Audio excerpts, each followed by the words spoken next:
What's up, world? It's your boy, Mista Meach, man. You're now tuned into Real World Conversations, where we sit down with real people making real moves in the real world. Today, we were supposed to have a special guest, K-State, on today, but he had some last minute things come up. So I figured to myself, the show must go on. So I took this time, I'm gonna take this time out today to introduce myself to the world. I'm usually the guy behind the camera, but today I'm in front of the camera. I'm in front of the camera so I can let the world know a little bit about who I am. I wanna say thanks to everybody. Hold on real quick.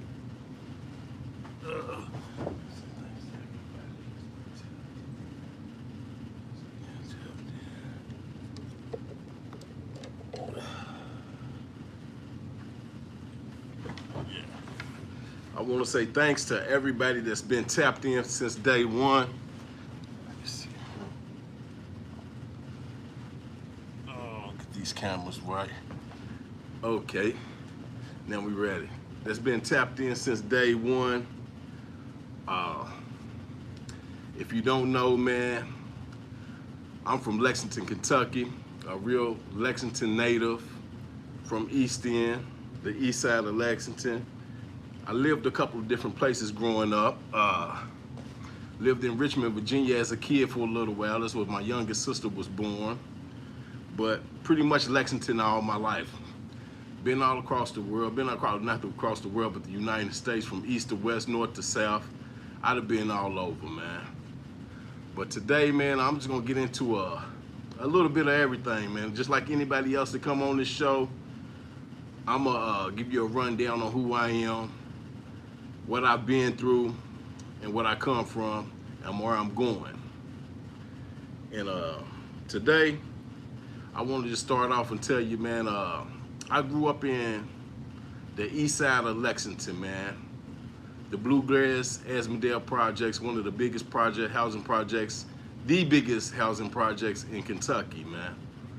I was born in the late 70s, so I grew up through the 80s, in the 90s, in East End pretty much. So growing up in East End was back in my day, back in the early 80s, all the way up through my life. It was a community, man. It was really a community. Back in the day when your neighbor could whoop your butt, and it wasn't you weren't getting away with a whole bunch of foolishness. It had its good times, it had its bad times. You know, my mother, she was into the streets when I was younger, into street dudes also, man, when I was younger. So I grew up around a lot of hustlers, I should say. I grew up around a lot of go-getters, entrepreneurs, and I think that's what bred me, man. Some of my earliest memories growing up in the projects of East End, Lexington, man, is the big park. We used to go to the big park, man, and play a lot, man. This is back in the day when a lot of the dudes that's from West End, Lexington, Kentucky lived in East End. So I got a lot of good relationships with a lot of dudes on the west side, man, because they grew up in East End. But I grew up in a time where pimping was heavy, crack had just really hit, heroin still was in the city, and it was heavy too, and addiction was running rapid. So I seen a lot and dealt with a lot. Some of my youngest memories growing up was watching my mother and the dude that she was dealing with at the time hustle real hard. She had a dude named Ben from Miami, Florida, man. Ben is one of the influences in my life that gave me a little game real early at an early age, man. I might have been about 8 years old if I can remember correctly, maybe a little bit younger, man. Ben used to come up from Miami to Kentucky every month he would come and visit Kentucky and kick it with my mama or whatever, and Ben would bring 30 kilos of cocaine to my mama's house every month. And they would just he would hustle out of the house or whatever. They would hustle. And I remember watching Ben as a young man. I watched Ben every morning get up and get dressed like he always got suited and booted every single day. And I would watch him shave with this is back in the days, early 80s, remember, that's what we talking about. This might have been 85, 84, somewhere in that time. And Ben had a cordless Norelco shaver. Back then, them was like very rare. People used to just shave with their hands or whatever. So anyway, Ben, I used to watch him shave, and I asked him, I say, Ben, hold on real quick. This thing. I used to always ask him, I used to say, Ben, why you shaving and you ain't got no hair right there? So Ben was like, no, it's always hair growing, so you gotta shave every day. But basically what he was teaching me is how to groom myself as a young man early. And he used to always wear this gold watch. It was always a gold watch on his wrist, and I just stare at it every morning. And he said, you like that watch? I'm like, yeah, Ben, I like that. So he said, man, listen. He sit me down and he told me, he said, as a man, always keep a nice watch on your wrist because it tells the character of a man. And from that day forward, I keep something on my wrist, something nice. You're gonna always see me with something nice on my wrist. But it was a Rolex, it was a gold, if I'm not mistaken, a perpetual, just a regular Rollie, day perpetual Rollie, all gold. And so I took to that, man, and I watched Ben move and hustle and do his thing, man, and rest in peace to Ben. So that was my introduction to pretty much jewelry as growing up. So if you know me, I like to wear jewelry, a lot of it, and I'm gonna put it on. But growing up in East End, man, I seen Ben hustle, seen my mama hustle. Like I said, they was getting a lot of dope coming into Lexington, Kentucky. We had a mother, we had a woman they called Mother back in the day from First Family. They used to run, her and my mama used to run together. Shout out to all the kids, Booney, Raymond, and the rest of the family, Minnie Wheat, everybody else. Shout out to them. Shout out to First Family, man. And they all ran together and did a whole bunch of hustling together, which was an influence not only on me, but the city of Lexington. You know, a lot of people look at Lexington and not know that Lexington is a small city with its own vibe and its own style. A lot of people try to duplicate it, but it can't be imitated. You see what I'm saying? We got some real individuals, we got some fake individuals. And I had to learn that growing up. So I remember as a kid, I got the first real ass whooping that I really got from basically almost everybody in my house, in my mother's house on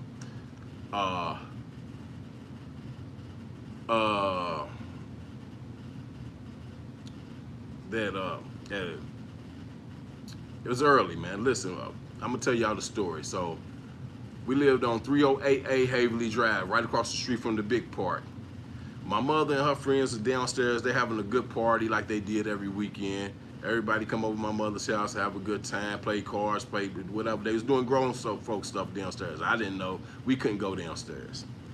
So we upstairs jumping on the bed or whatever.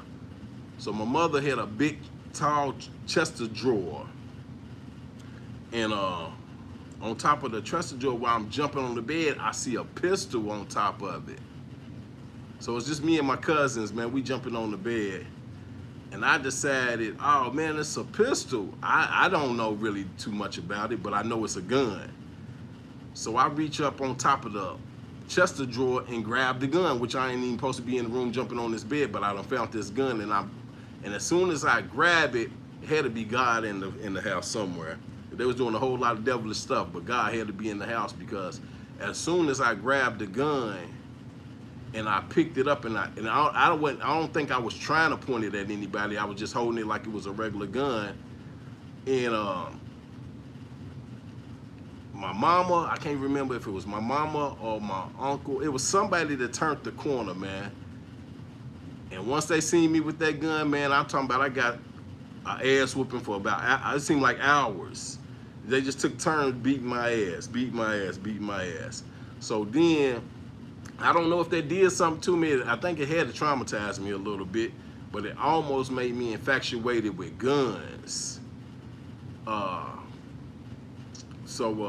That was probably one of my earliest ass whooping memories growing up in East End, and knowing, besides the regular getting your ass whooped as a kid. But growing up in that house, I seen a lot of stuff. I remember another memory is my sister Miracle. Y'all might know her. She run around here. She used to be a wild child. Now she got her life together. Shout out to my sister. But I remember they was having another gathering, get together, whatever. And they used to keep the cut to the cocaine baby laxative or whatever it was in my mother's room. My sister had to be maybe 2, if that old, maybe 3. She was old enough just to walk around. She was just old enough to walk around. Shut the, hold on.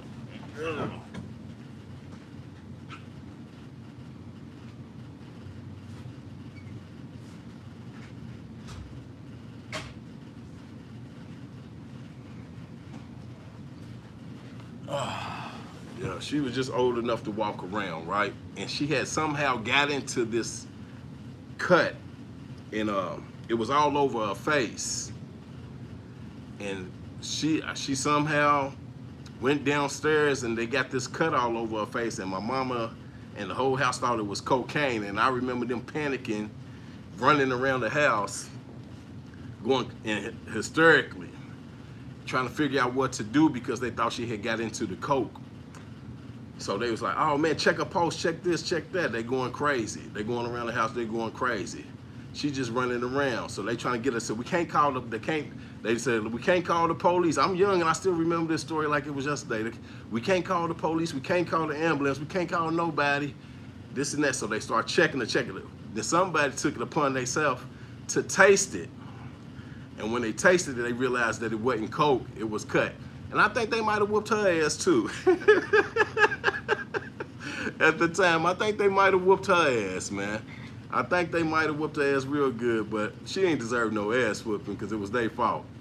But yeah, I grew up in that type of household, that type of environment as a young man, which led me to growing up around, curious about being in the streets and being a hustler and whatever the streets got to go with that.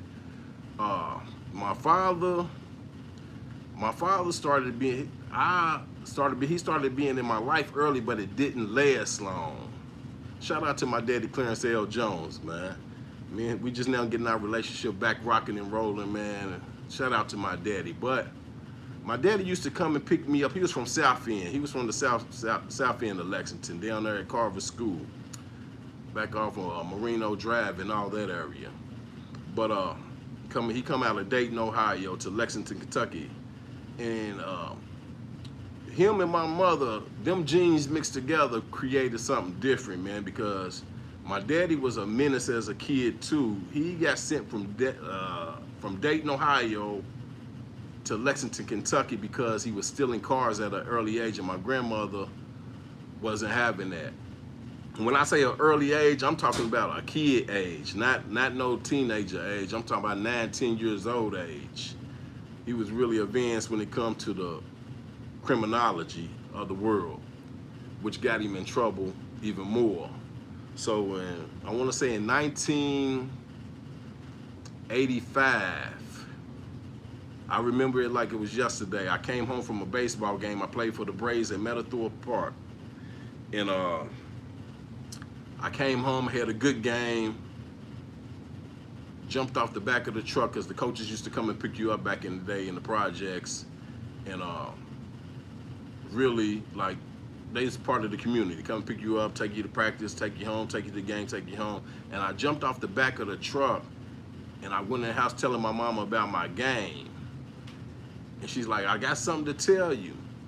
And I was like, okay, what's up? She said, well, your daddy went to jail last night and you might not see him for a long time.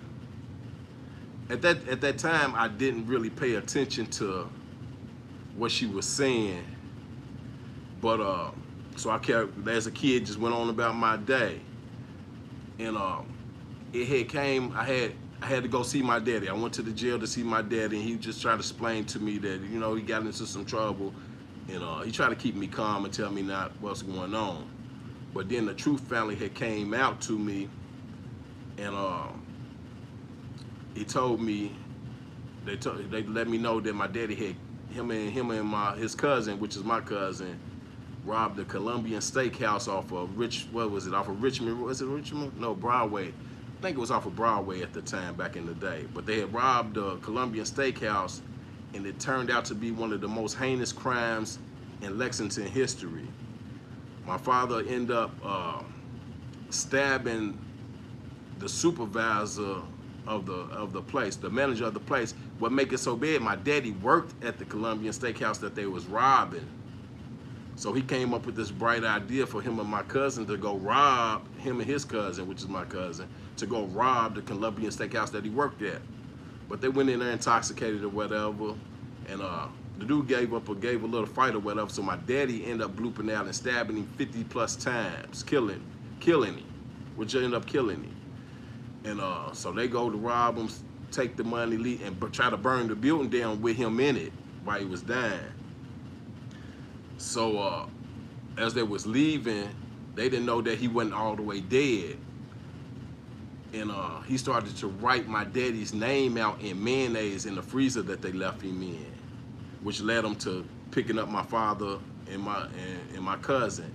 So my father ended up getting 25 to life sentence behind that. So pretty much all my life, my daddy was in prison. He ended up doing 35 years on a 25 to life sentence. And we just now really rekindling our relationship after all of that time or whatever. We had a good relationship where I was in. He stayed in touch with me as much as he could and did as much as he could as a father while he was in prison, but that didn't help none. So growing up pretty much under a single mother, curious to the world, man, I started to get in a little trouble, man. I'm gonna go into like almost my teenage years, man. I was pretty much I started to become a menace somehow, man. I ended up going to Crawford Middle School, getting in trouble, man, with the guys, me, Julio, Waldo, you know, the usual suspects or whatever, man. And I ended up getting caught smoking a joint on the school bus. I don't know what it was that made me want to do that.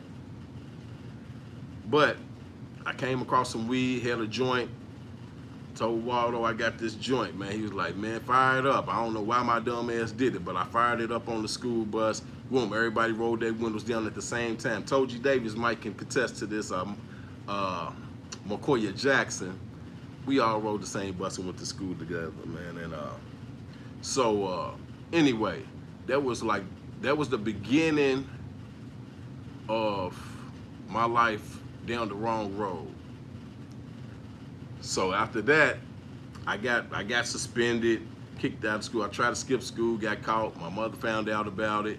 Boom, I go to school a week later. This is a week later. I go back to school. It's around my birthday. I end up getting caught with a .22 pistol at Crawford Middle School, which led me to becoming the first kid in Kentucky to ever get caught with a pistol in middle school. That's in 1992, I want to say. At that point, my mother knew she couldn't do nothing else with me, man. So I had to go to court for it. I went to jail, had to go to court, and they told me that I was kicked out of every school in Kentucky. So I couldn't go to no like public schools or discipline schools or none of that in Kentucky, and they gave my mother a choice to either send me to a boys camp or Job Corps. My mother decided to send me Job Corps, which was pretty much a preparation for prison. And I say that because at the time, Job Corps was for kids that was delinquent, for kids that was going through a lot of trouble in life. And it was not only for kids. The age limit was from 16 to 24. So you took a 16-year-old me. I couldn't go to no more school, so I had to wait till I was 16 to go to Job Corps. So I was out of school while other kids was going to school. So I had to wait till I turned 16 to get sent to Job Corps. I ended up going to Job Corps, not realizing where I was going or what I was about to get into or being introduced to. So when I got to Job Corps, it was set up, I don't know if how many of y'all been to a prison or not, but it was set up like a prison dormitory. You got 16-year-olds to 24-year-olds living together, showering together. When I say shower together, I really mean showering together, like y'all standing butt naked beside each other. That's not a good environment for kids. But that's the life that they introduce you to. Then you had people, it was violent, but it was also an upside to it. They teach you a trade and a job. So I ended up being in Job Corps for a couple years. I came back home in 1995 because I was in Job Corps. I had to stay out of school for a year, go to Job Corps. Boom. 1995, I came back home. When I came back home, everybody else was just now graduating that I grew up with. I had a car, had a little money in my pocket. They hustling, I'm working. So the whole time I'm in Job Corps, I'm learning about different things in life from the older guys that I'm hearing them doing. They were all from Florida, Georgia, Alabama, all from the South. But so I was pretty much it was only a few of us from Kentucky at the Job Corps. But also I'm rolling with a whole bunch of people from the South, and they're teaching me about cocaine. And that was the introduction to my life being curious about cocaine. So when I come home, a lot of people were using cocaine. A lot of people were using cocaine, a lot of them was really smoking dirties. But a lot of, like all the younger guys that I was around, they was snorting cocaine. And so the whole time I'm in Job Corps, all the Florida guys is talking about cocaine this, cocaine that, cocaine this. And somehow I got right in the mix of the cocaine, man. And that's all it took was a little bit, man, and it became my favorite thing to do, man. Cocaine, weed, sex, and hustle. And when I say hustle, I mean hustle by any means. It didn't matter what it was. It was either working, I was robbing, I was selling weed, I was selling dope. Whatever I could do to get some money, man, that's what I was doing, man. I wasn't really that good at it at a young age, man. I was just out there ripping and running, just in the middle of it. But anyway, man, we formed a crew, man, had a nice little crew, man. This was back in the day when the set was up, when the hood was really popping. We had a nice little crew, man, and we all were just out there hustling, trying to find our way, man. And one of the biggest tragedies hit us when Panther, Demetrius Huffman, man, we had like a little gang war going on in the city, man. This back in the day was like the little true niggas and the true niggas against the GDs. And everybody was going to war. People was getting shot or getting shot at, and Panther had got killed. And it was a wake-up call for all of us. And things just got hectic after that. It was always shootouts and run-ins with each other, man. A lot of people end up getting shot, a lot of people end up getting hurt. But between all of that right there, just led me down a path, man, at a lot of stuff. So I end up finding my own way, doing my own thing, where I started working and partying a lot. Then I started hustling. really like just really selling dope. My brother, my big brother, gave me my first little pack, and then I just didn't turn back from there. I didn't turn back at all. So, you know, I'm with my brother. We hustling. He catch a case. He leave me out here. I'm a young man. I'm just trying to figure this stuff out. We running. I'm running around. He come home. Boom. We back together like freaking frat. I be damn 30 something days later, he catch another case and have to go right back to the prison, but he got to do a 10 ball this time. Which I'm glad he didn't have to do the whole thing, but he did. But that's when I had to really, really grow up, because I didn't have nobody really to depend on or watch over me as a young man. So I had to really grow up real fast, man. And growing up in East End, that's what you had to do, grow up real fast. So I end up doing that, man. You know, running with the fellas, man, in and out of stuff, man. And I finally caught a little niche of things I like to do, which became party promoting and entertainment. So if you know, I was pretty much the dude in the clubs when you came up in there. I was always dancing, having a good time, on the microphone with DJ Gold, DJ, rest in peace, DJ Slob, DJ Daddy King.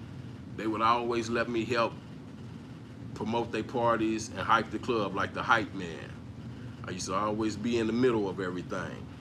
But that street side was still in me, so we would do stuff like this. We would go to the parties or get the parties hype and go hype. Then we'd go, in the midst of the party, we'd go rob somebody in the midst of the party for that to be our alibi. I had a little crew of dudes that used to do that, man. And we would leave the party, go hit a lick, come back to the party like we never left, and that would be our alibi to let people know that, like, it wasn't us that did it. We thought we were smarter than the world, man. So I went through that, man. I started the party. Then me and my partner, Man Reaper, man, he came up with an idea, man. You know, he was a real rapper. I wasn't a rapper, for real. I liked to try, but I wasn't a real rapper. He was. And he was a real street nigga, a real hustler. He'll be home soon too, man. Free Man Reaper. But he came to me, man. I remember it like it was yesterday. I was walking to Lexington Supermarket, which is a corner store in Lexington, Kentucky. Walking to Lexington Supermarket, I turn the corner, I go in, and this is back in the day when the Source magazines and all of that stuff was out. And Man Reaper, he say Meach, man, you want to go to California? I'm like, yeah, hell yeah. I said, where we going to Cali? He said, nigga, I'm going to make a mixtape with JT the Bigger Figure. If y'all don't know who JT the Bigger Figure is, JT the Bigger Figure is a rapper out of San Francisco, California, man. We at the Bay Area, man. We used to listen to him real heavy. So Man Reaper ended up going to the back of the magazine and getting the promotion number of JT the Bigger Figure. So he ended up calling him, told him he wanted to do a demo with him. JT told him a price and told him come on out there. So when he tell me he gonna make a tape with JT, I didn't believe him. I was like, man, yeah, right. He said, I'm gonna call him right here. So he ended up calling JT the Bigger Figure and put him on speakerphone or whatever. JT answered the phone. They in the studio. It sounded like on the other end. And he was like, who's this? And then man was telling me, this dude from Kentucky, man. He said, what's up? He said, well, me and my partner, man, we're gonna fly out there tomorrow. They started laughing. They started laughing and giggling or whatever. And it was like, all right, well, call us when you get here. Right? So anyway, we go straight to Miss Lori, which is Man Reaper's mama's. Rest in peace, Miss Lori. We go to Miss Lori. She book us the plane ticket. She book us the room. So we go a little shopping, get our little stuff together. And Man Reaper was like, man, we gonna fly out at 6 o'clock in the morning. So me being the guy that I am, I'm ready to party because I know we're gonna go Cali. I end up I bought a few ounces of cocaine. I took some, put it in my little dollar. I'm getting high for the night. I'm geeked up for the night. I'm having a good time, right? So we in Swahilis. This is when Swahilis was on New Circle Road. So we in Swahilis, moving around, moving and grooving, telling everybody we about to go to Cali. That was kind of like a big deal to do that back then, because niggas wasn't really flying out to California making records with artists that we listened to back then. So nigga, we could fly out to Cali, go make a do this, do that, do that. So anyway, Man Reaper ended up dropping me off over a little chick's house, and I'm high as a bird. I'm talking about I'm high as giraffe's coochie. I'm high. He telling me, bro, do not oversleep and miss this flight. We gotta be up. We gotta be at the airport at 6 o'clock in the morning. I said, my boy, I was like, my nigga, I ain't going. I'm too high to go to sleep. I ain't going to sleep for the whole day, my guy. I'll be there bright and early. So I end up going over to the little chick's house. We freaking and geeking all night. The time come, I'm zooted. I shoot down to I go get my stuff ready, get my stuff together. I shoot over to Man Reaper's mama's house so she can take us to the airport or whatever and drop us off. Nigga, I pull up over there, man. I'm high. I'm talking about I'm so high, I can't even concentrate, nigga. So before, I don't know what in my right mind made me do this, but I take a dollar bill and put as much cocaine in it as I possibly could put in it and fold it. This is before 9/11 and all of that stuff, so the airport wasn't tripping like that.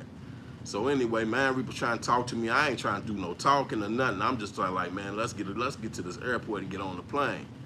So we end up shooting to the airport. Get to the airport, and my crazy ass got this cocaine in my pocket in a Newport cigarette pack. I got it under the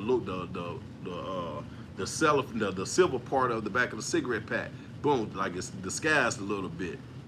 So we get to the airport, my high's pretty much coming down a little bit, but I'm still nervous and shit. So I say, I need to go to the bathroom and take me a blow. So I go to the bathroom. Nobody's in the bathroom. The lights is bright. It's killing me. The lights is bright. I'm just killing me. So I go in the bathroom and I pull out this dollar bill full of cocaine, and I look at it, and then I look around. I don't hear nobody. I don't see nobody. In my mind, somebody was watching me. So I folded it up, put it back, and left out. Weird. That's what cocaine. Stay away from drugs, kids. Do not do drugs. That's why I'm sober till this day. This traumatizing stuff. So anyway, we end up going through the metal detectors and all of that. I get the cocaine pack through Lexington Airport. Jump on the plane. I fall asleep. We get to Chicago. We fly from Lexington to Chicago. I go through Chicago Airport with this same cocaine. Boom. Boom. Get from Chicago. We fly from Chicago to San Francisco. So when we get to San Francisco, we get off the plane. San Francisco is like 4 hours behind us or something like that, 3 or 4 hours behind us. So when we get to San Francisco, it's still early in the day. We get there and we check into the room. Then we in it's a place called, I think it's called Cereal Streets, where the hotel's at in San Francisco. But San Francisco's pretty much just a block. Like downtown San Francisco, just blocks. So if you right here on the main street, all you gotta do is just look straight down the street, and this is blocks. You can't really get lost if you start walking or whatever. So we just hanging out in front of the hotel, and it started to get a little bit later in the day, and it started really looking like a tourist attraction. People outside playing drums and stuff like that. Anyway, we sitting out front. There's a little girl. This is back in the day when them Bow Wow scooters was out. This young girl, man, she come around the corner. She got these golds in her mouth or whatever. I was trying to get me some more gold in my mouth. I had a little bit, but I didn't have much.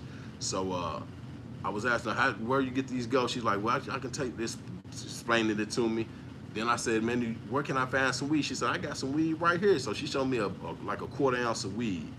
I was like, look, well, here, I'll give you $100 for it, because I knew I wasn't going to go nowhere and find none. But she was like, well, you can go get you two of these bags for $100. I was like, man, listen, I don't know nobody around here. I'm staying at this hotel. I just need some weed. Can you? She's like, it's my last one. I said, man, listen, man, I'll give you $100 for it. She said, nah, just go down to such blocks and they'll take care of you. I said, baby, I got on some, I might look green, but I ain't green. I said, listen, you sending me to get robbed. She's like, nah, they ain't gonna do nothing to you. I said, man, listen, we'll rob you in Kentucky. I know they'll rob you in California. So anyway, she's like, I tell you what, I smoke with you. So she ended up smoking the blunt with me.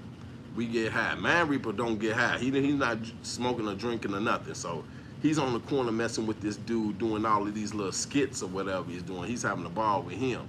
I'm high. I'm calmed down. I'm on everything. I'm watching everything that's moving. So I end up just walking around across the street from the hotel. Let me show y'all. Like across the street from the hotel. Say this is the hotel right here, this book. And this is a street. And this is a street. And then just picture all of this red folders is blocks. Just blocks with streets in between. So right here on this side of the hotel, this is my hotel. This is like a outlet type of store thing that get like, I could walk out the hotel door right here and go across the street and go straight into the store, which is a Baby Gap store. So I go to the corner, and on the front of the hotel right here on the front, you can go in right here or you can go in on the front. So on the front is the regular Gap store. So I'm walking around and I notice it's two dudes just following me. They're just following me. So I go and I'm walking in front of the store. I said, man, let me turn up into this Gap and see if they turn in the Gap to me, because I ain't got no business going in this Gap store. And the way they look, they don't got no business going in there either. So I turn in the Gap store. When you go in the Gap store, you can go up the ramp and turn left and come back out this side of the store, which has put me right in front of my hotel room again. So I said, okay, I'm thinking I'm slick and I'm gonna trick them and go on up this ramp and get up out of here. So they following me. So I put a little speed on my feet and go up the ramp. And one of the dudes lagged back, the other one get on my heels a little bit. So as I'm ready to go, I go up the ramp, and I'm ready to come out the side door of the Gap. And when I go out, ready to step out the door, I'm looking across. I'm like, I can see the hotel, the door. I can see the lobby outside. I'm almost there. But when I get to the door, it's a dude that's leaned up against the wall by the door with a trench coat on, with his arms in the sleeve, like you can't see his arms. It's like just the coat just laying on his shoulders with his hands on the inside. I look at him, we look eye to eye. We lock eyes. The dude's still behind me following me. So what I do, I say I gotta come up with a game plan. I do a step out and a step back in to the store, like I just turned around, like just spent around on him. So as he's following me on my heels, he can't turn around now because he's following me. So when I pass him up, I look him up and down. Then I'm going back down the ramp back to the regular Gap store, and the dude that was behind him sees me coming down the ramp, and he stopped and sit on the thing that the mannequin's standing on. He sit and stop on that, and I look at him, and I look him in his eyes, I said, I got you. And I went on out the door. So when I go back to the corner, and I get to the corner, I look back at the hotel room, none of the guys are there no more. So I go tell Man Reaper that the streets is watching. I'm about to go take me a nap. I'm gone in the hotel room. That was a little too close. They probably would have kidnapped me, robbed me, killed me, and did whatever they wanted to do to me. I'm in California. I don't know nobody. And I think I got set up by the girl on the Bow Wow scooter. So anyway, I go back to the hotel room, take me a nap. I wake up, man. It's about 6 o'clock in the afternoon. Man Reaper is gone to the studio at this time. I don't know where he's at, so I'm by myself. At this time, we got Discman. The little Discman, not no like no iPods. We got the real headphones with the CDs. You put the CDs in. So I wake up, I say I gotta get up and see what this California life is like. So I get up, I got the Tupac CD, California Love, bumping it. I think that's what I was listening. It was something from California, whatever I was listening to. I had it on repeat. It was talking about California, we in California, I'm bumping it. So I'm listening to that, jumping, getting my clothes ready. And I start getting undressed, and I'm emptying my pockets. I forgot I had that cocaine. Listen, that turned me up. I don't know how I forgot, but I forgot. Anyway, I'm digging in my pockets. I see the cocaine. Oh, cocaine. Now it's on. Now I'm got the music pumping. I took me a shower. I'm ironing my clothes. I done took me a bump. Boom, I'm activated. I'm ready to go. So I step outside, got these headphones on, I'm jumping to the California music. I go outside, I'm by myself, nobody, just me. Hey, hey, Merkel, I'm by myself, just me. Walking down the California street, somebody told me, said, go put them headphones up, boy, before somebody hit you in the head. So I go put the headphones up. Now, the dope done kicked in. I'm feeling real good right now. Now I need to be around some females. So I said, I gotta find a strip club. Man, listen, I walked down one block, looked left to right, no strip club. Walked down 2 blocks, left to right, no strip club. Walked down 3 blocks, left to right, no strip club. Walked down 4th block, left, right, bingo. Girls, girls, girls, strip club. Found one. I'm on my way. Don't even worry about it. Walked up the street. It was like, I don't know if y'all remember back in the day when we had thumpers on Winchester Road. It was like a worse version of thumpers almost, but with white people in it. It wasn't my flavor, but I was high. And so I walked in and I said, okay, let me see. I didn't see too many of nothing. Then I seen a girl come on stage that was about as big as the rail. I was like, this ain't it. This ain't the one. So I go in, man. I buy a $20 Hennessy, $20 entry fee. I'm feeling like I done got fleeced. So I did get fleeced. I didn't feel like it. I did get fleeced. But anyway, it wasn't the move, man. So anyway, I'm gonna speed this up because I don't want to get into too much details because it got freaky that night. It got real crazy. But anyway, I went out and had a good time that night. I'm telling you, I went to the massage. Let me just end. I went to the massage parlor twice that night. Twice, yeah, not one time, but twice, back to back, on drugs. Feeling good. Had a good time. California don't owe me nothing. But anyway, so I went back to the hotel room, seen Reezy, seen Man Rebikes, and look, where you been? He said, I've been in the studio with JT they made a couple songs, this and that. So I'm like, okay, the next day we get up. JT and them come and pick us up. We go studio. I'm in there with T-Soup and the Get Low Records and the whole crew or whatever.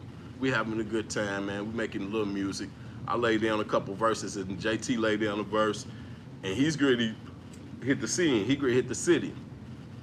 So we ride around all over. He take me with him while Man Reaper's still in the studio making music. I'm riding around California with JT. First time I ever did ecstasy. We riding on the Bay Bridge, back-to-back traffic. JT showed me a trick about promotion then. This is the early beginning, man.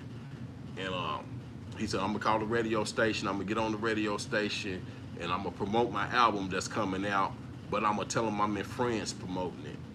And I'd be damned if he didn't get on the radio station and call the radio station and did an interview right there live and told them people he was in France promoting a album called Relentless Hustle or Hustle Relentless. I can't remember the name, which way it was, but it was them too. So anyway, he get off the interview. We on the Bay Bridge, back-to-back traffic. Some chicks pull up, a car full of chicks pull up beside us, and they start going crazy, like, JT, this and that, this and that. And she's like, I got some shoobity boos. I didn't know what shoobity boos was, but in California back then, they called them, those was ecstasy pills. And he was like, well, give me a couple. How many you got? She was like, I got enough. He's like, well, let me get 4 of them. He asked me if I wanted one. Of course I want one. I like drugs at the time. Of course I like one. I want one. I ain't never took one in my life, but I wanted one. Anyway, so they talking about, they just said you was in France on the radio. He said, you know how it goes. That's that publicity stuff or whatever. I started laughing, man. So we end up popping the ecstasy. We start going to the Fillmore projects, a couple little spots, man. JT took me to a trap house, man. I was kind of scared, for real. It was like up some stairs, man. You go up these stairs. As soon as you get upstairs, there's a door that open the doors. Niggas sitting at the table begging up dope. All type of drugs. They're begging up all type of drugs. Guns on the table. I'm sitting here with this jewelry on, not knowing nobody. JT go to the back. You got a nigga in the corner talking in riddles. I don't know what he's talking about. I'm standing next to these steps just in case anybody make any wrong moves, they got to shoot me in my back while I jump down these flight of steps. So I'm standing right there. I'm just like, they asked me where I'm from and how it is and this and that, this and that. I'm asking. Matter of fact, it was the dudes from the group Steady Mobbing off of No Limit. It was they trap. We was in they trap. I don't know if y'all remember Steady Mobbing from No Limit, but I was in they trap. They was in there talking, chopping it up. I thought them niggas was like millionaires or something because they were signed to No Limit and had albums out. Them niggas was trapping. They weren't no millionaires. They was trapping though. So anyway, I'm getting a little spooked. I tell JT, man, we gotta get up out of here, JT. So JT, I call him. I'm like, JT, he said, what's up? I said, man, let's roll. So we end up leaving, man, get up out of there safely.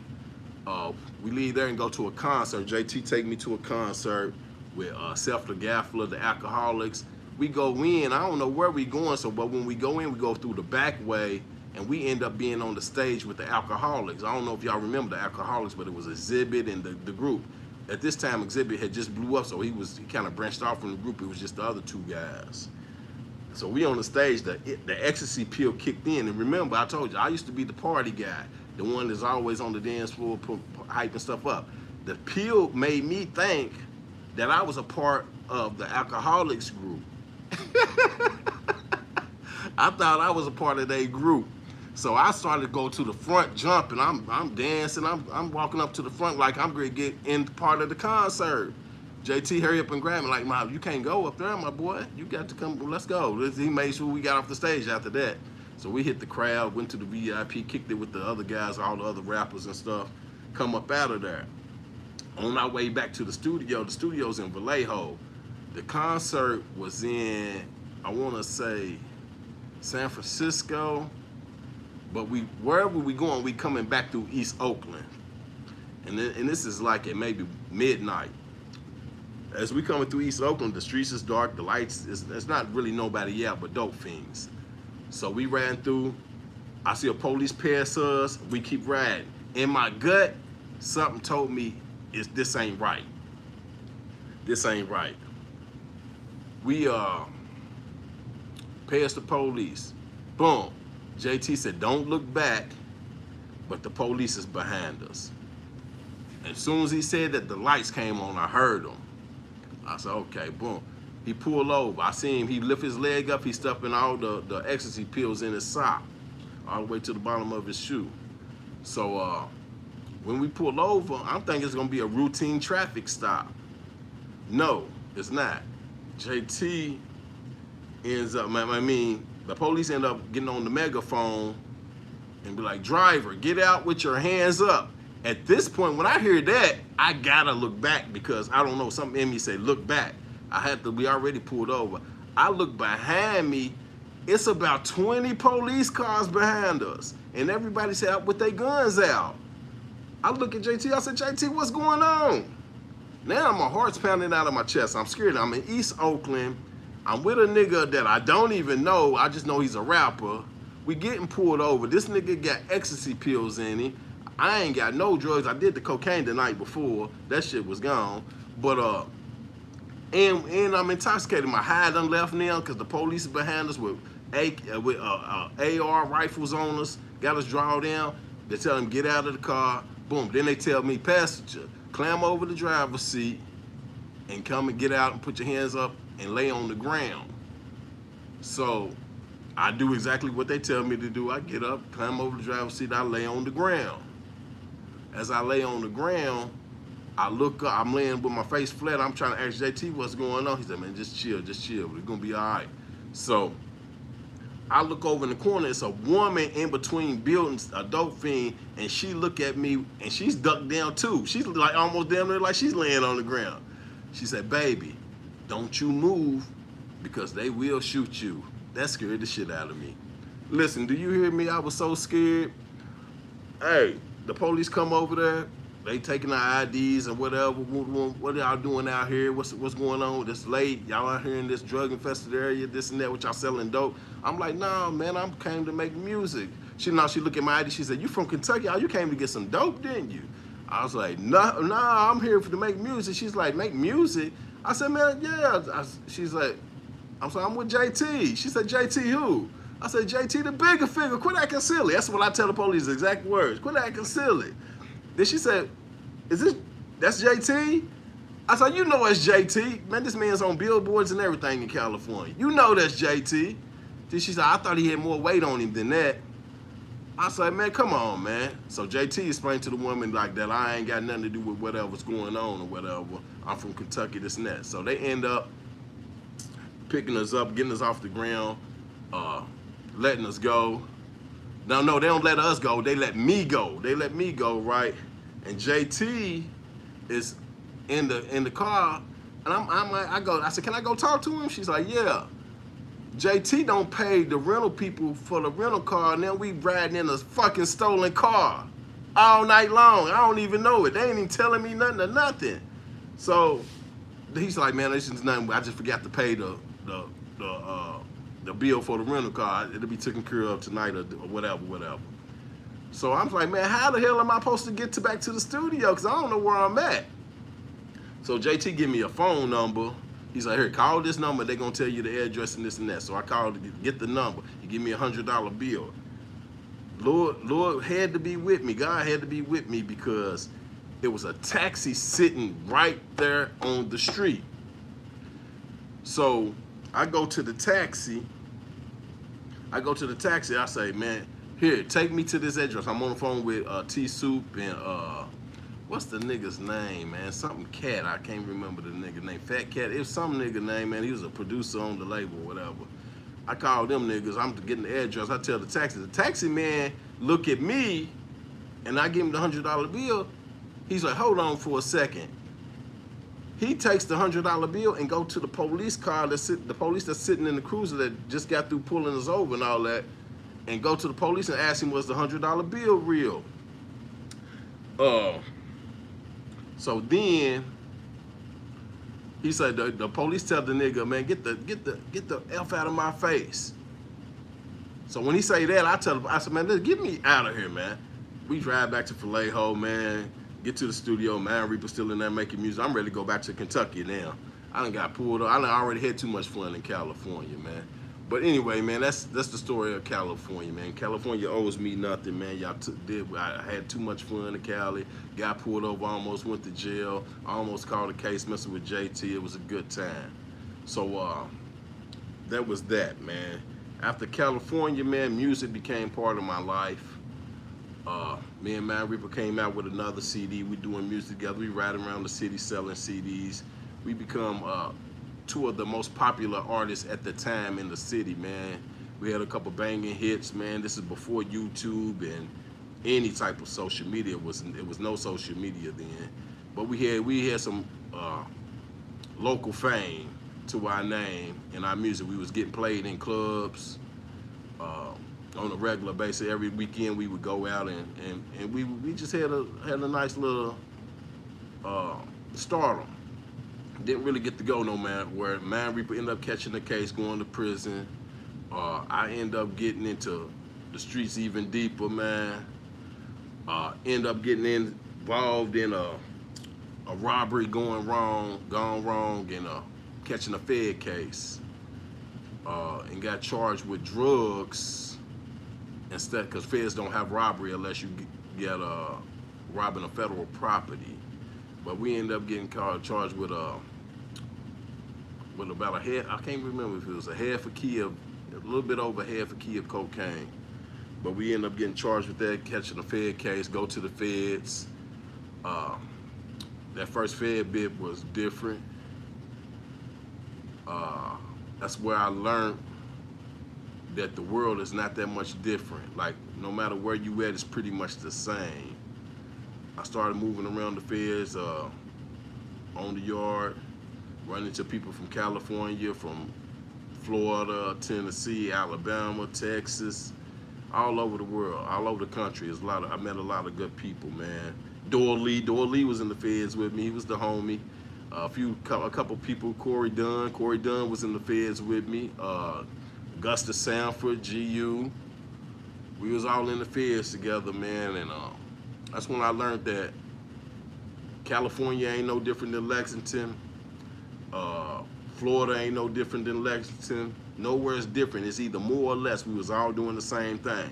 When we talked about our stories, we all had pretty much the same story. So then I knew that I could be bigger than anything that I ever was before I went in, because before I went in, I was just out here just ripping and running. Came home in 2008. I went in 2004, came home in 2008. When I came home in 2008, I started working at Amazon.com and turned Amazon.com into a hustle. At Amazon, man, I used to, this is back when, what are they called? iPods. iPods was jumping. iPods and PlayStation games and stuff like that. Xbox games is really, Xbox still jumping, but iPods, the Samsung phones, the iPhone wasn't really jumping like that. Yeah, I don't think that was really, it was just the iPod. The Apple iPod was the thing. So I found the scheme on how to get the iPods and the latest games out of Amazon. And I ran a bag up off of Amazon. Shout out to Amazon and the bag they let me run up on them. I ran up a bag on Amazon, about 100,000 on them, easy. I was coming out of Amazon with all type of video games and iPods and cell phones. Shout out to Dwight McKnight, man. He used to be one of the guys that never mind. Anyway, anyway, I was running up a bag in Amazon, man, and I got kind of hot. People around me that was put me on the scheme, they started getting knocked down. So I knew it was going to be a certain amount of time before they got me, and I was smart enough to come away from there unscathed and unharmed at the time. So as I was doing Amazon, I revisited the music and started my entertainment company called Rockstars Entertainment with my boy Bucky the Entertainer, Buck KY. Y'all know him, Marcus Buster. He was we used to travel and do music locally and regionally, man. We've been to Cleveland, all around Kentucky, Ohio, doing shows, man. Not really making no money, but just putting our name on the scene.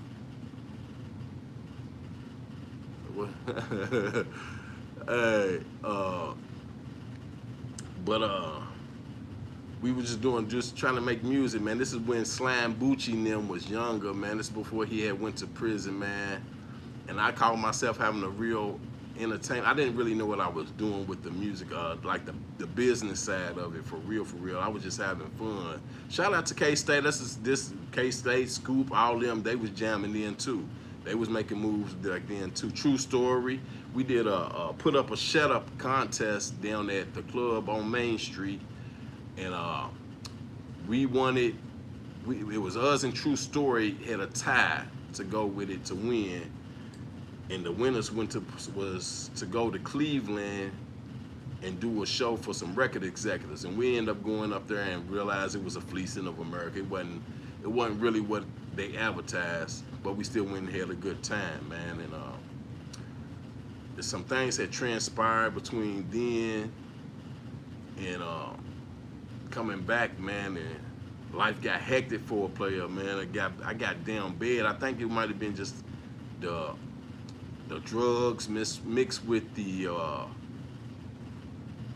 not knowing what to do in life. Not like I was confused and I was lost a little bit, so I got kind of lost and confused, and I just went on a down spiral, man, which led me to really pretty much not having anything. Went from like $100,000 to nothing. I lost pretty much everything, and that's when my wife, I got serious with my wife.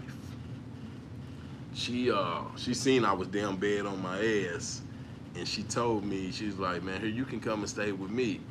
You ain't even got to worry about it. And she gave me a place, man. She gave me a place to lay my head.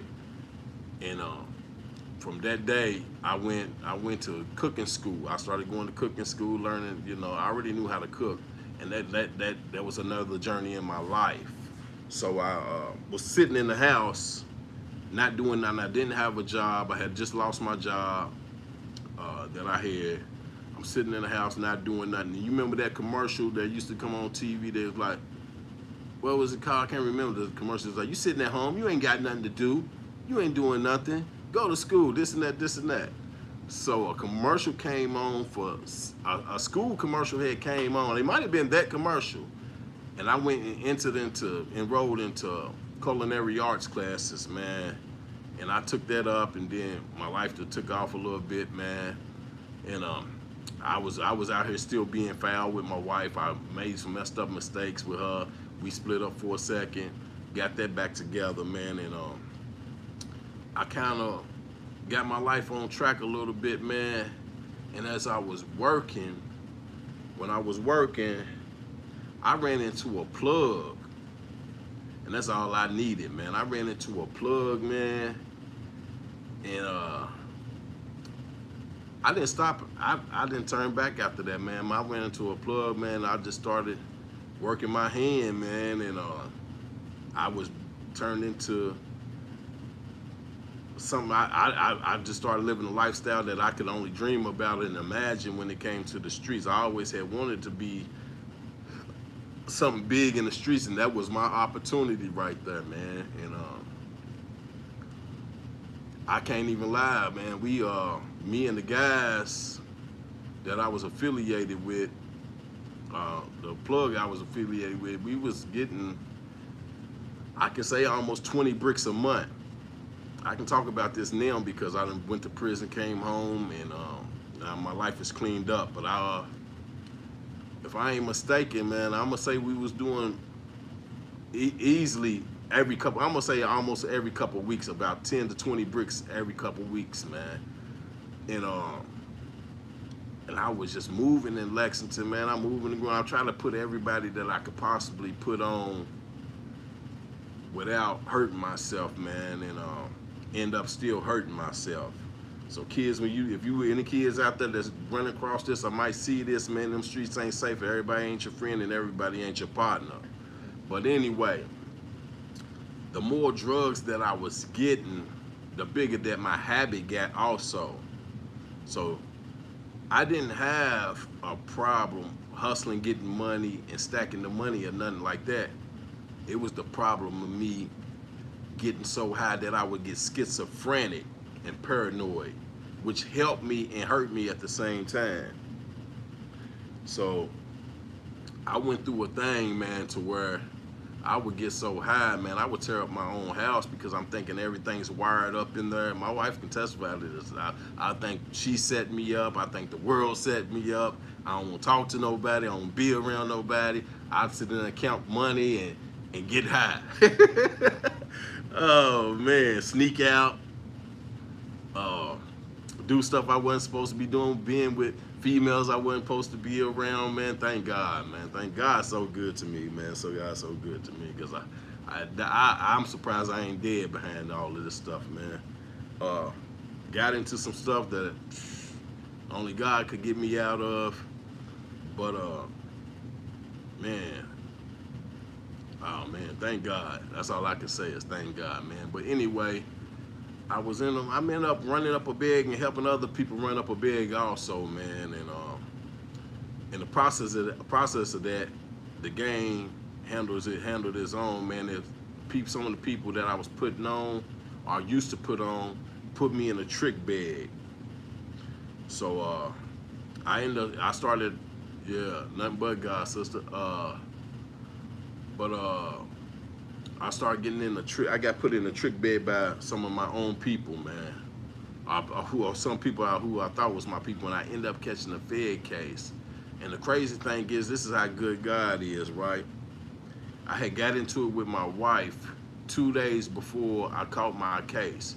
So the day that I got into it with my wife, I pack up. I used to keep anywhere between 2 to 3 bricks for emergencies only. And something told me to pack up this stuff and get out of that house. So I ended up packing up the stuff, getting out of the house. Long nights transpired. Some things had transpired, and it told me to get rid of that dope. So I ended up getting rid of the dope. Boom. Not forgetting that when I get rid of it, I get rid of the dope, I leave out. I call my peoples and everybody. I let them know, listen, man, I need a re-up. I'm gonna buy this, and I need y'all to throw me that. So I was gonna buy what I threw away, and let them front me the rest, whatever. So anyway, I was gonna do that the next day. Listen, I had to go get new phones and everything. I got rid of the phones and all of that stuff. So I end up getting rid of them phones. I had to get new phones. And my dumb is not thinking, I don't know at the time that the feds is watching me already. I don't know this at the time. But my dumb ass go to one of them stores and get a phone in my name. But I wasn't planning on using it for no real business, but I still got a phone in my name. But anyway, I go get the phone, go home, I make a call, I tell, listen, I'm coming to do this, woo, woo, woo. That's the last phone call I made. The next morning, I wake up, I'm brushing my teeth. I look at my phone and it says something like SIM chip something on the phone. I'm thinking my wife had got to the phone and did something to it. So I say, I gotta go get another dang on phone, man. She done played with this phone, right? About a minute later, while I'm brushing my teeth, I hear the door sound like it's coming down. Doom, doom, doom, doom, doom. DEA, it's the feds. They coming, my wife opened the door, they tell me, calling out my name, come downstairs. My heart jumped for a minute, but then I had to remember, I don't got no dope in here. I just got rid of everything. All I got is some money that I'm gonna go spend. So anyway, I come downstairs, they tell me that we had a search warrant for you, this and that, this and that. And they handcuff me, handcuff my wife. I tell them, I was like, she ain't got nothing to do with whatever this is. So anyway, they come through the house, rambling around the house, throwing mail everywhere, asking me, where's it at, where's it at? I'm asking them, I don't know what you're talking about. So they's like, man, we know that you keep 2 to 3 bricks on you at all times. It didn't dawn on me at the time, but that was only something that a few people know, right? It wasn't on, that had to come from inside, that information. So I didn't know it at the time, so I'm like, damn, they accurate as hell. But I'm like, man, I ain't got nothing. I don't know what you're talking about, because I didn't. So they end up finding my wife's gun that was in the bedroom somewhere, wherever she had it at, and charging me with it, even though so I got charged with the gun, which is constructive possession. It's not connected to me. I mean, it's connected to me, but it's not in my possession because it's not mine. It's not mine, but I can't be around them, which is called constructive possession. So then they found that. Then they broke in my Lexus. I forgot I still had I had 135 grams of crack in my trunk of my Lexus. They went in my Lexus and found that and ran them both together. And that's how I come up with the Fed case. And they ran them together. I had hired Daniel Whitley. Shout out to Daniel Whitley, man. Yeah, shout out to Daniel Whitley, man. I'm gonna talk about Daniel a little bit more too in a minute. But shout out to Daniel Whitley, man. Daniel Whitley came and gave him his money, and he lawyered up for me, man. He went in there and fought for me and did what he could do, man. There wasn't really much he could do for me, but he did what he could do, man. He tried to help me. But shout out to Daniel, man. Let me give a story of Daniel Whitley. Listen, man. Anybody that need a real good lawyer, man, and you in trouble, go holler at Daniel Whitley, man. Daniel Whitley, man, he's one of the best lawyers in this city. He sometimes he be bullshitting, but most of the time he gonna do his job. But Daniel, man, he's one of the toughest ones that you can get. And I respect Daniel because he tell you up front that if you're gonna plan on snitching, he can't represent you. So if you plan on telling on somebody, don't hire Daniel Whitley because he's gonna make you fire him. And if you call him, he'll tell you that. Daniel won't represent nobody that's snitching. So if you know somebody that hired Daniel Whitley and then he didn't finish representing them in the case, it's a 9 times out of 10 chance they didn't pay him or they snitching, because Daniel don't represent snitches. But shout out to Daniel Whitley. Anyway, Daniel fought for me, man, and I end up getting 63 months in the feds for 135 grams of crack in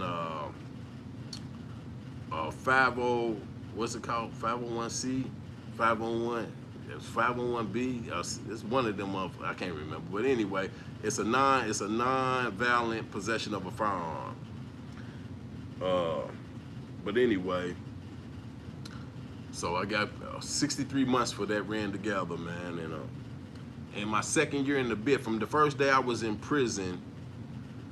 I mean, not even the first day I was in prison. When I was in the county jail at Woodford County, man, it felt like a weight had been lifted off of my shoulders, man, from all the stress that was on me from being in the streets ripping and running or whatever.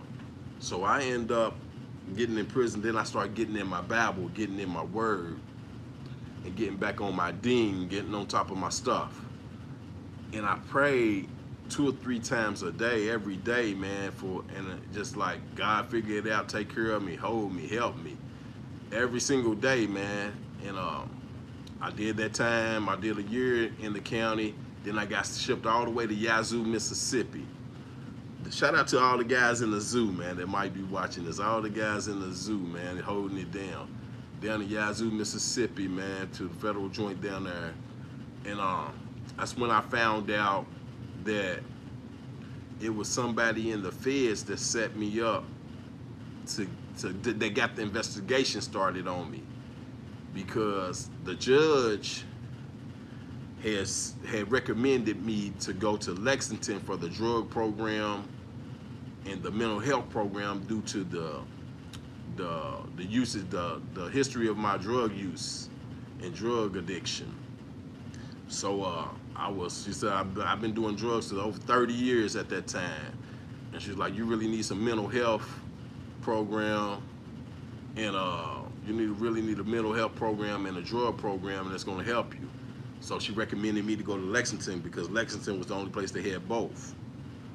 So I thought I was going to Lexington, but I didn't get to Lexington. I got shipped to Yazoo, Mississippi. I get to Yazoo, Mississippi, man. I had to go do my paperwork or whatever. And before I left the room, a woman told me, she said, sit down here, you got to sign this paper. And I said, what is this? She said, somebody in the federal system got to keep separate on you. And then that's when it clicked in. Because me and Daniel had already had discussions about possibilities of people who's locked up and it didn't register. Then I started narrowing down people that got busted at the time my investigation started, and then who's in Lexington that could possibly have a keep separate on me. And I narrowed it down. I won't say it on here, but when I see him, I'm gonna have to tell him, let me see that paperwork. I'm definitely gonna have to see that paperwork, my guy, when I see you. But yeah. Anyway, we narrowed it down. So I did, then I was in Yazoo in 23, 24, and 25, the beginning of 2025, Joe Biden was going out of office. He was going out of office. Trump was just now becoming president, and Joe Biden had signed a clemency, which is something to let they changed the crack law. He changed the crack law for the people, gave people clemency for people that had crack cases that had no violence on it, to reduce their sentence. So I happened to be one of the 2,500 inmates to get the clemency, which reduced my sentence to immediate release, because I was over sentenced for the crack. I wasn't supposed to get 63 months. But anyway, so I got released, man, and that was just another act of God helping me and changing me. So when I come back home, and in my whole in real life, my whole mindset was to get back in the streets. I was definitely on the verge of getting back in the streets. But the way things started looking out here and the way niggas was acting, I said, oh no, if I do get back in the streets, they gonna tell on me for sure. Because ain't no way they acting like this, and I ain't did nothing to none of these niggas, but help most of these niggas. And the way they acting and throwing dirt on my name, they'll tell on me for sure. And then a couple more things happened out here, man, that made me really buckle down and start changing my life, man. And today I sit here in front of you, man, sober. I got a sober social event coming up, man. I got this podcast thing. I'm working on it, man, with the page. Got people that's working with me, trying to help me get other things started, man. This is a lot coming, man. And I just want to thank God and give God all the glory for helping me, for taking me out of that darkness that I was in, man, because it was a long, long journey to where I am now, man. I went from being a kid growing up in the East End projects, man, to just in trouble pretty much my whole life, man. It was like I didn't get in a lot of trouble. I just always got in big trouble. You know what I'm saying? So I was always in trouble. I just didn't never get caught. Whenever I got caught, it was always something big. It wasn't never nothing small. I never went to jail for nothing petty. I wasn't never in and out of jail for no petty crimes or petty this or petty that. It was either every time I went to jail, I went to the feds. So it was always something big. But I'm glad I wasn't in and out of jail, but I was in the streets pretty much all my life. And right now, today, I'm just glad to say that now I'm all the way legit. Got me a job, working with the city of Lexington, man. They got me a podcast jumping off. It's growing. Make sure y'all subscribe if y'all ain't subscribed neither.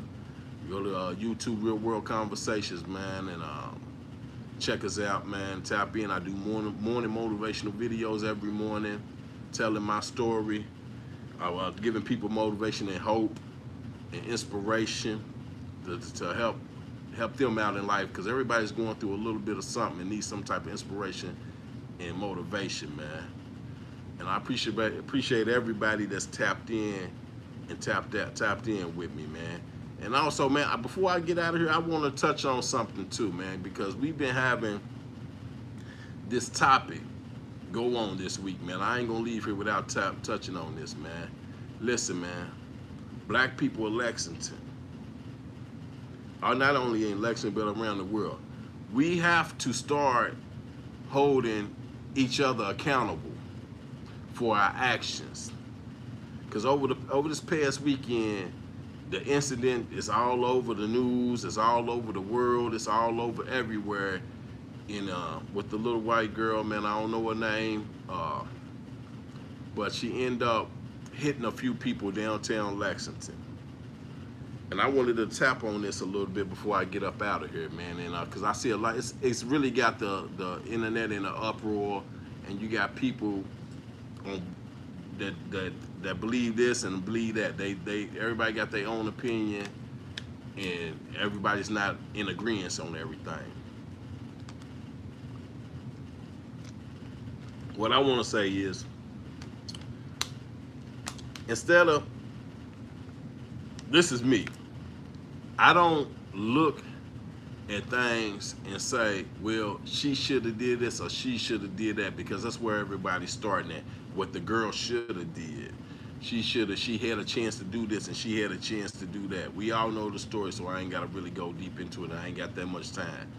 But understand this. If we start at the root of the problem, which is she come out of the club, people sitting on her car, whatever, they have words. Boom, let's just start here. If nobody's sitting on her car, they have no words. They have no words, they have no altercation. You see what I'm saying? You see where I'm going with this? No altercation. We don't sit here and have this back and forth online about what somebody else should do. So we got to start holding our people accountable for their actions first. That's all I'm saying. To the people that got hit, that didn't have nothing to do with nothing, I hate that for y'all. But I also got to tell y'all, to when y'all see things like that transpiring, people hovering around on some drama, on some fighting, on some altercation, don't run to the crowd. Get away from the crowd. Because just as much as she could have backed up and got out of there, they could have left her alone, or y'all could have backed up and left her alone. The same way. Y'all could have just left her be. Even if she was talking, y'all could have said, okay, we're going to move around from this white girl. We ain't even messing with her. Y'all could have did that too. So it ain't all on what she could have did. It's what they could have did also, man. We got to start holding everybody accountable for their actions, man. Because she's already ready to go to court and have to fight that in court. The people that y'all, and the thing is, a lot of people's mad at her, but not mad at the people that got this whole thing started. Like, we got to hold everybody accountable is all I be saying, man. Don't start in the middle of the problem. Start at the root of the problem. We can't never fix nothing starting at the middle of the problem, talking about what somebody else could have did. How could this have been prevented from the beginning, man? You know what I'm saying? So, man, listen, man, parents, get with your kids. Tell your kids, man, whenever they see altercations going on in a crowd, don't join the crowd. Get away from the crowd. That's how people come up dead or hurt on accident. If you see it going on, get away from the crowd. Don't try to sit around and wait and see what the outcome is or get the footage or none of that, man. Get away. Walk away with your life. Make sure you get home. That's the key. Get home safe, man. Now, y'all go on out there and have a blessed day, man. I thank y'all for the ones that's tuned in and tapped in, man, and watched the show with me, man. But I'm about to get up out of here, man. I enjoy sharing some of my stories with y'all, man. Maybe another day I'll sit down. If one of the next guests cancel out, I'll sit down and tell some more stories, man, because I got plenty of them, man. Y'all take care of yourself. Y'all enjoy life. And y'all, I'm just signing out from Real World Conversations, where we sit down with real people, making real moves in the real world. It's your boy, Mista Meach, and I'm out of here, y'all.